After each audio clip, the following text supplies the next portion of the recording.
SY channel for all में सभी का स्वागत है। इस वीडियो को लास्ट तक के ज़रूर देखें। जो लोग पहली मर्तबा वीडियो देख रहे हैं वो चैनल को सब्सक्राइब कर लें, वीडियो को लाइक करें और अपने दोस्तों के साथ में शेयर करें। पिछली वीडियो में मैंने सबक नंबर 5 कुदरती नबातात और हैवानात के ऊपर वीडियो बनाई है। जिन लोगों ने वो वीडियो नहीं देखा है, डिस्क्रिप्शन में जाकर वो वीडियो ज़रूर देखें। मैंने डिस्क्रिप्शन में उसका लिंक दे दिया है।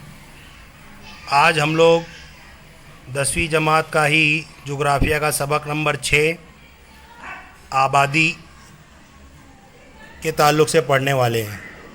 जब कभी भी हम जोग्राफिया की पढ़ाई करते हैं तो भारत और ब्राज़ील की कंपैरेटिव स्टडी होती है। भारत और ब्राज़ील का तकाबुली मुशाहिदा होता है, मुआयना किया जाता है। तो यहाँ पर आज हम लोग भारत और ब्राज़ील की आबादी के बारे में पढ़ेंगे। मैंने एक जगह सब जमा कर दिया है कि इस सबक में क्या क्या पढ़ना है हम लोगों को। भारत और ब्राज़ील की आबादी को पढ़ना है, आबादी की तकसीम पर असरअंदाज होने वाले अवामिल को पढ़ना है, आबादी का गुंजानपन और आबादी की साख्त में तनासुब जिन्स, अहरामी तरसीम, आबादी में इजाफे की शरह, अरसा हयात और ख़ानदगी की शरह, इन तमाम नुकात की पढ़ाई इस सबक में की जाएगी। चलिए आइए मैं बताता हूँ। आबादी किसे कहते हैं? किसी एक मखसूस एरिया में रहने वाले लोगों की जो तादाद है उसे आबादी कहते हैं। और आबादी एक वसीला है। दरअसल में वसीले की 2 किस्में हैं, एक है कुदरती वसाइल और दूसरा है सकाफ़ती वसाइल। कुदरती वसाइल में हर उस चीज़ का शुमार होता है जिसको अल्लाह ताला ने बनाया है, और सकाफ़ती वसाइल में हर वो चीज़ का शुमार होता है जिसको इंसान ने बनाया है। तो आबादी एक कुदरती वसीला है। किसी भी मुल्क की माशी तरक्की के लिए, समाजी तरक्की के लिए आबादी और आबादी का मेयार बुलंद होना बहुत ही ज़रूरी है। किसी भी मुल्क की तरक्की के लिए हम लोगों को आबादी का मेयार का बुलंद होना बहुत ज़रूरी है। आइए हम लोग पहले नक्शे का मुशाहिदा करते हैं। नक्शा ख़वानी के ज़रिए हम लोग बात समझते हैं। ये देखिए दायरे में दिया हुआ है आबादी की तकसीम। मैंने दायरा बना दिया है। भारत के नक्शे में आबादी की तकसीम को ज़ाहिर किया गया है। इसी तरीके से दूसरे नक्शे में आपको दिखाई दे रहा है भारत आबादी का गुंजानपन। किसी भी नक्शे में मालूमात बताने के 3 तरीके होते हैं। पहला तरीका होता है नुकाती तरीका, जिसमें नुक्ते नुक्ते के ज़रिए मालूमात दी जाती है। साए वाले नक्शे का तरीका, जिसमें अलग अलग शेड का इस्तेमाल किया जाता है। इसी तरीके से मसावी कद्र के नक्शे का तरीका, यकसां बुलंदी के खतूत के ज़रिए ज़ाहिर किया जाता है मालूमात को। तो यहाँ पर जो मालूमात ज़ाहिर की गई है, आबादी की तकसीम को नुकाती तरीके से ज़ाहिर किया गया है और आबादी के गुंजानपन को साए वाले नक्शे के तरीके का इस्तेमाल किया गया है। देखिए यहाँ पर एक नुक्ता बराबर 2 लाख अफराद ऐसा माना गया है। यानी जहाँ पर भी एक नुक्ता है वहाँ पर 2 लाख अफराद माना गया। इसी तरीके से आबादी का जो गुंजानपन है उसको साए वाले नक्शे के ज़रिए से जो सबसे लाइट कलर है वो सबसे कम 100 से कम जो है आबादी का गुंजानपन को ज़ाहिर कर रहा है, और जो सबसे डार्क है वो सबसे ज़्यादा यानी कि 500 से ज़्यादा आबादी का गुंजानपन को ज़ाहिर कर रहा है। आबादी का गुंजानपन फ़ी मुरब्बा किलोमीटर में दिया हुआ है। आइए हम लोग सबसे पहला सवाल ही लेते हैं आपकी किताब से। सबसे ज़्यादा गुंजान आबादी वाले इलाके कौन से हैं? देखिए मैंने एरो के ज़रिए ज़ाहिर किया है। जो सबसे ज़्यादा डार्क कलर है वो सबसे ज़्यादा आबादी का गुंजानपन को ज़ाहिर कर रहा है, जैसे कि पंजाब, दिल्ली, हरियाणा, उत्तर प्रदेश, बिहार, मगरबी बंगाल, ये सारी रियासतें हैं। यहाँ पर आबादी का गुंजानपन सबसे ज़्यादा है और सबसे डार्क शेड से हम लोग को समझ में आ रही है बात। इसी तरीके से दूसरा सवाल हम लोग लेते हैं, सबसे कम आबादी का गुंजानपन वाले इलाके कौन से हैं? देखिए 100 से कम के लिए सबसे लाइट कलर अरुणाचल प्रदेश, सिक्किम, मिज़ोरम, ये सारी रियासतें जो है यहाँ आबादी का गुंजानपन सबसे कम है। आइए पूरा टेबल देखते हैं। 100 से कम आबादी का गुंजानपन कहाँ कहाँ है? आबादी का गुंजानपन पहले टेबल में आबादी का गुंजानपन फ़ी मुरब्बा किलोमीटर, रियासत और मरकज़ के ज़ेर इंतज़ाम इलाके, यहाँ पर हम लोग को पूरा लिखना है। तो आइए पहला टेबल से हम लोग मालूमात लेते हैं। पहला टेबल है 100 से कम। तो हम लोग को आबादी का गुंजानपन का नक्शा देखना पड़ेगा। ये रहा नक्शा।